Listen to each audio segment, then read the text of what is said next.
Hello everyone, welcome to my YouTube channel. It's me Kamal here today. आज पनि म तपाईहरु समक्ष एकदमै गजबको टपिक लिएर उपस्थित भइ नै सकेको छु। आजको टपिक सुरु गर्नु भन्दा पहिले कृपया मेरो यो YouTube च्यानललाई सब्स्क्राइब गर्न नभुल्नु होला। नजिकै रहेको नोटिफिकेसन बेल आइकनलाई क्लिक थिच्नु होला। ल त साथीहरु, अब ढिला नगरिकन तपाई हामी आजको टपिक तर्फ लाग्ने छौं। आजको टपिक रहेको छ कि 2 मिनेट भित्रैमा स्मार्टफोनको माध्यमबाट तपाई हामीले YouTube भिडियोको थम्बनेल के कसरी बनाउन सकिन्छ। थम्बनेल के हो त? थम्बनेलको जरुरी किन पर्छ अनि कुन एप्लिकेसनबाट तपाईहरुले थम्बनेल बनाउँछौ। आज म तपाईहरुलाई YouTube भिडियोको थम्बनेल बनाएर देखाउने छु। यो भिडियो चाहिँ मिस नगर्नु होला, एकदमै इम्पोर्टेन्ट रहेको छ यो भिडियो। आज थम्बनेल के हो त यसको बारेमा कुराकानी गरौँ। पहिले जब हामी कुनै कुरा सर्च गर्नको लागि YouTube भित्र प्रवेश गर्छौं, YouTube को स्क्रिनमा सायदै तपाईहरुले देख्दै आइरहनु भएको हुन सक्छ कि एउटा पोस्ट कार्ड जस्तो, जहाँ चाहिँ भिडियोको बारेमा शीर्षक लेखिएको हुन्छ, सब्जेक्ट लेखिएको हुन्छ, अर्थात् त्यो भिडियोले दिन खोजेको मेसेज के छ त, कुन विषयको भिडियो हो त भनेर त्यसलाई चाहिँ सर्टकटमा एउटा पोस्ट कार्ड बनाएर भिडियोको सबैभन्दा सुरुमा राखिन्छ भने त्यसलाई थम्बनेल भनिन्छ।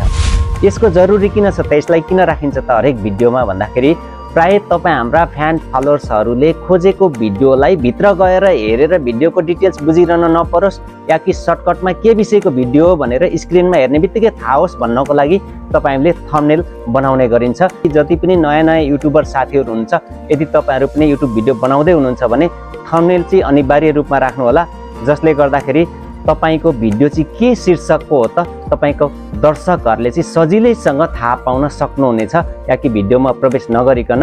अनि तपाईको युट्युब थम्बनेल एकदम क्याची छ भनेदेखि त्यस थम्बनेलमा क्लिक गरेर उहाँहरु तपाईको भिडियो समक्ष पुग्नु हुनेछ, जसले गर्दा तपाईको भ्युज, लाइक, सब्स्क्राइबहरु बढ्नु हुनेछ। र थम्बनेल बनाउनको लागि कुन एप्लिकेसन प्रयोग गरिन्छ त? छन त मार्केटमा धेरै किसिमका एप्सहरु छन् थम्बनेल बनाउने, तर आज चाहिँ विशेष गरेर म तपाईहरु समक्ष एउटा मात्रै एप्सको कुरा गर्ने छु, जसको नाम रहेको छ क्यानभा। आज मैले तपाईहरुलाई क्यानभा एप्सको माध्यमबाट YouTube भिडियोको थम्बनेल बनाएर देखाउने छु। ल है त साथीहरु, अब थम्बनेल बनाउनतिर लागौं है त हामी।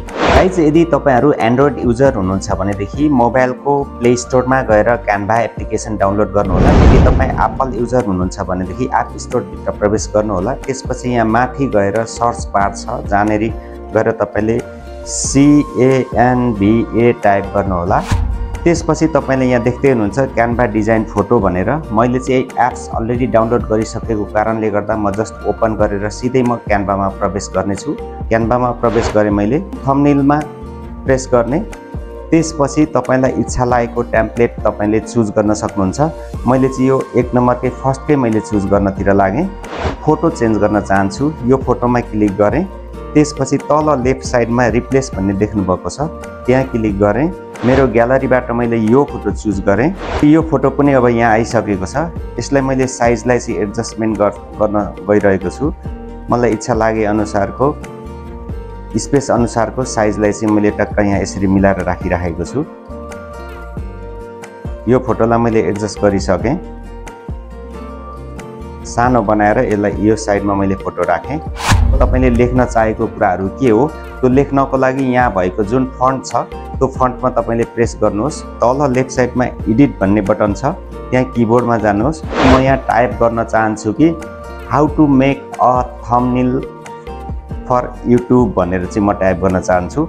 So how to make a भने मैले यति गरिसकेपछि यसलाई मैले सिलेक्ट गरेँ।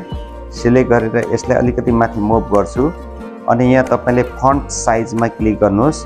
यो फन्ट साइजलाई अलिकति घटाउनुहोस्। मैले घटाइसकेँ। ठिक्कको यहाँ सुहाउँदो खालको भयो। यहाँ मैले घटाएर यसरी एडजस्ट गरिसकेँ। कि मैले यो रातो फन्टमा थिचेँ, यसलाई अलिकति माथि सारेँ।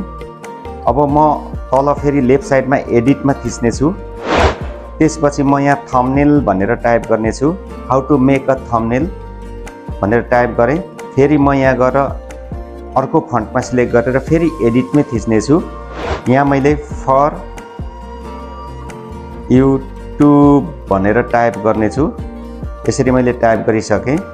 अब यसलाई पनि मैले यहाँ एडजस्ट गरेर राख्ने छु। हाम्रो थम्बनेल बनिसकेको छ साथीहरु। यसै गरेर तपाईहरुले पनि थम्बनेल बनाउन सक्नुहुनेछ। एकदमै राम्रो थम्बनेल बनाउन सक्नुहुनेछ। एकदम इजी तरिकाले एकदमै सजिलो छ। अब यदि मैले यहाँ केही कुराहरु राख्न चाहे भने मेरो जुन फोटोहरु छ ग्यालरीमा भएको फोटोहरु तानेर ल्याएर यहाँ केही राख्न चाहे भने त्यो पनि पोसिबल छ। जस्तै यहाँ क्यामेरा रोलमा थिच्ने, त्यसपछि गएर यहाँ एउटा नेपालको झण्डा छ, यसलाई मैले चाहिँ लगेर राख्न चाहे, यसको साइजलाई अलिकति सानो बनाउने, यसलाई आफूले चाहेको ठाउँमा तपाईले राख्न सक्नुहुन्छ। फाइनली हाम्रो थम्बनेल बनिसकेको छ। अब म यसलाई सेभ गर्न गइरहेको छु गाइज। यहाँ गएर मैले सेभमा क्लिक गरे, डाउनलोड गरे पनि हुन्छ अर्थात् यहाँ गएर सेभ गरे पनि हुन्छ। त्यसपछि यो PNG फाइलमा डाउनलोड भइरहेको छ, सेभ भइरहेको छ। यहाँ हेर्न सक्नुहुन्छ तपाईहरुले पनि।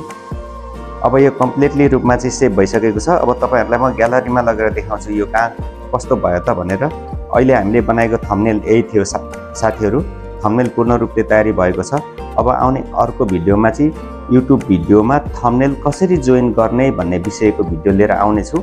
आशा छ आजको यो मेरो भिडियोबाट केही कुराहरु हजुरले बुझ्नुभयो होला, केही कुराहरु सिक्नुभयो होला। सायदै मलाई लाग्छ तपाईलाई यो भिडियोको शब्दहरुले तपाईको मन छोएको हुन सक्छ। यदि तपाईको मन छोएर मेरो भिडियो राम्रो लाग्यो भनेदेखि चाहिँ यस्तै कन्टेन्टहरु लिएर भविष्यमा पनि तपाईहरु समक्ष म उपस्थित हुने नै छु। त्यसको लागि तपाईले मेरो यो YouTube च्यानललाई सब्स्क्राइब गर्न नभुल्नु होला।